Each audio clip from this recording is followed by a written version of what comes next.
Mr Robertson, it's pretty obvious that you're the one that knows nothing. Question number 5, Dr Russell Norman. Thank you, Mr Speaker. My question is to the Prime Minister and asks, does he stand by his statement reported in the Southland Times in June 2011 that, and I quote, "At the moment, companies like Solid Energy are growth companies and we want them to expand in areas like lignite conversion"?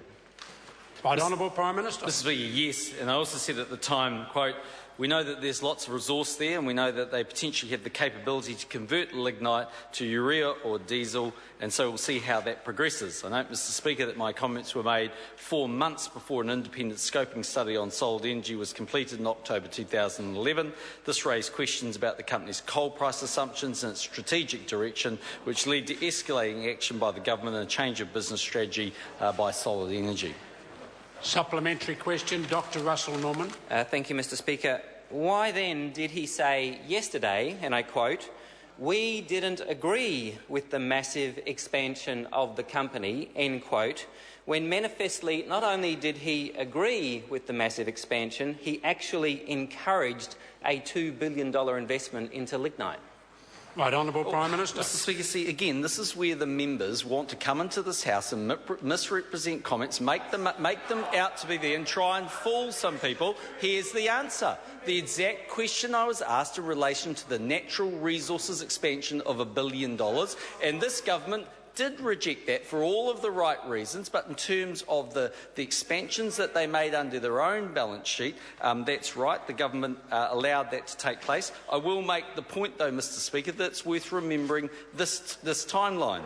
In 2003, there was the acquisition by Solid Energy of Nature's Flame wood pellet business. In 2004, Solid began investigating its coal seam gas. In 2005, it started the acquisition of land in Southland for lignite development. In 2006, it began the investigation of coal to liquid conversions, and it started the development of underground gold gasification technology. In 2007, it started the research into lignite briquetting. In 2007, it expanded its renewable businesses into biodiesel. In 2006, Trevor Mallard took to Cabinet a paper that quite clearly pointed out... Long enough. Fair enough. Supplementary. Supplementary question, Dr Russell Norman. Why did he encourage Solid Energy's expansion into the $1 billion lignite project when he'd never, ever seen a business case for this investment?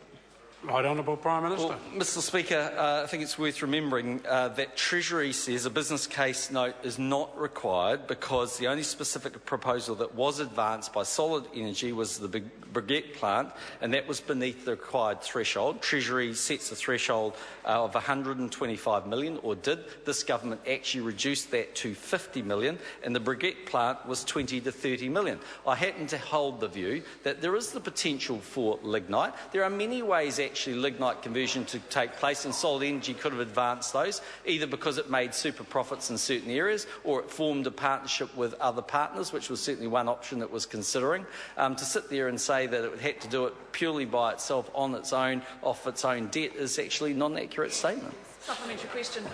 Supplementary question, Louise Upston.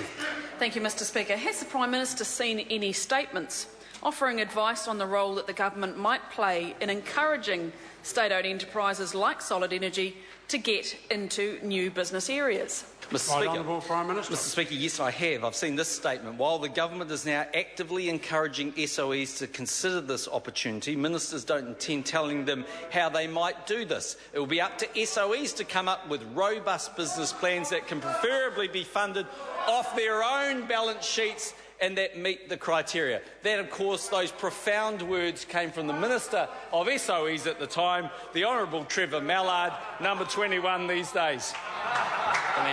Supplementary question, Dr Russell Norman. Thank you, Mr Speaker. Order. I have called Dr Russell Norman for a supplementary. Order. Dr Russell Norman, supplementary. Thank you, Mr Speaker. Isn't it prudent that the owner of a company faced by plans by that company to spend up to $2 billion on new investments would ask that company for a business plan to justify those investments? Right, Honourable. Mr. Speaker, if the company was coming to the government with a proposal for a $2 billion investment, of course it would require that because it would trigger the government's threshold of $50 million.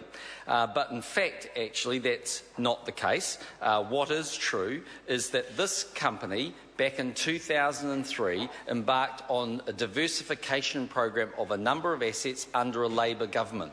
It carried on all the way through until we became the government in 2008. In 2008-9, this company was producing record profits, was being revalued up, and the coal prices were high. The government, I think, was entitled to accept the assurances made by the directors and by the management that they were going in the right direction. By 2011, this government then said, because of part of the mixed ownership program, that it should undertake a scoping study. What that actually proved was that there were a number of issues, and it comes to the very point of why New Zealanders rejected Labor's opposition to the mixed ownership model and accepted the government. Point of order, Doctor. With attacking the Labor I think Party the answer has been very sufficiently given. Needn't go on. Further supplementary? Yeah, supplementary question, Dr. Russell Norman. Given the Prime Minister's ringing endorsement of Solid Energy's expansion plans into lignite, which at the time were indicated of a multi-billion-dollar order on the public record, why did he endorse those plans publicly when he had never received a business plan from Solid Energy?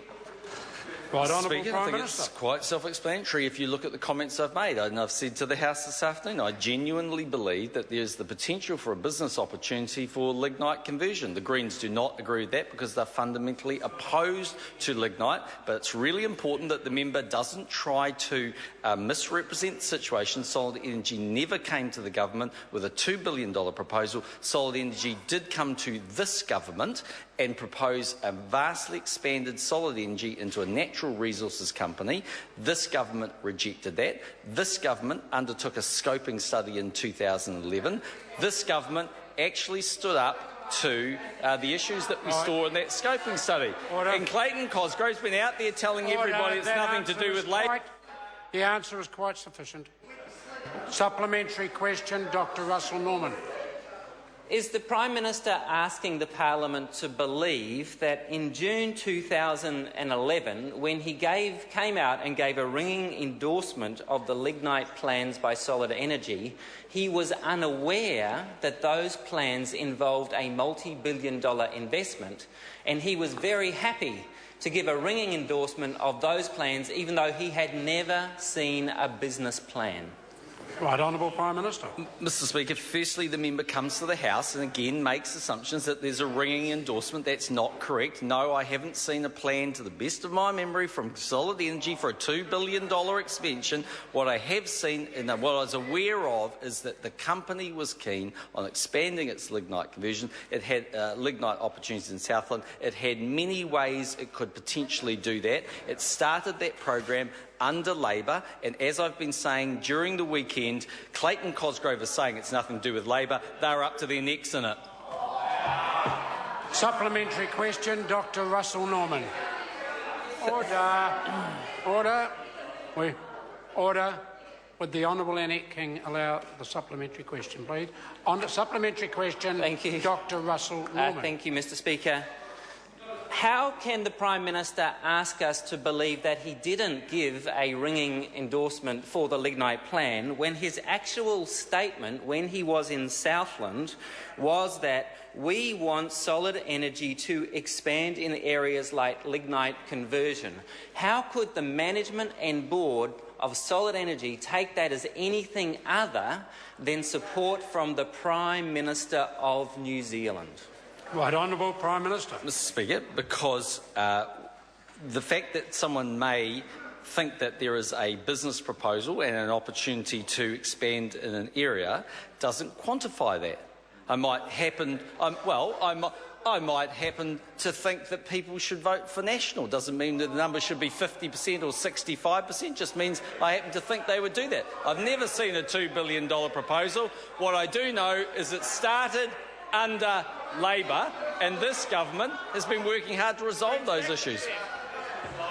Point of order, Dr. Russell Norman. Thank you, Mr. Speaker. I seek leave to table an OIA response from the Treasury, 13 February 2013, which says Solid Energy never submitted a business case to the Treasury on the lignite developments. Leave is sought to table that document. Is there any objection? There is no objection. It can be tabled. Question number 6, Pasata Sam Lotuinga. Thank you, Mr.